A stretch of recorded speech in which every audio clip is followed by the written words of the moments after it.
మనం దీనికి సంబంధించి ఒక ఇంటర్వ్యూ చేసినాం చూడండి. మదన్ గుప్తా అని చెప్పేసి ఆ వ్యక్తిని ఇంటర్వ్యూ చేయడం జరిగింది. లాస్ట్ ఇంటర్వ్యూ అనుకుంటా, కేఆర్టీవీలో ఉంటుంది, దయచేసి చూడండి.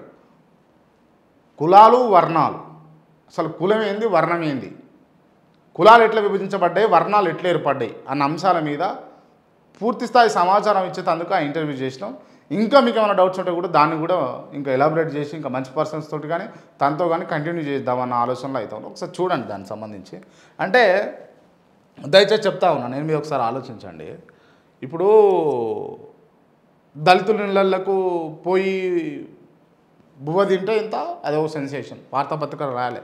దళితుల ఇళ్ళల్లో ఒక పూట బస చేసిన ఫలానా ముఖ్యమంత్రి, అదే ఒక రెడ్డిల ఇండ్లల్లా, లేకపోతే బ్రాహ్మణ ఇండ్లల్లా, లేకపోతే ఇంకా ఉన్నత స్థాయి వర్గాలకు చెందినటువంటి ఇండ్లల్లో పోయి తిన్నప్పుడు ఫలానా డ్యాష్ ఇండ్లల్లో భోజనం చేసిన ముఖ్యమంత్రి అని రాస్తారా?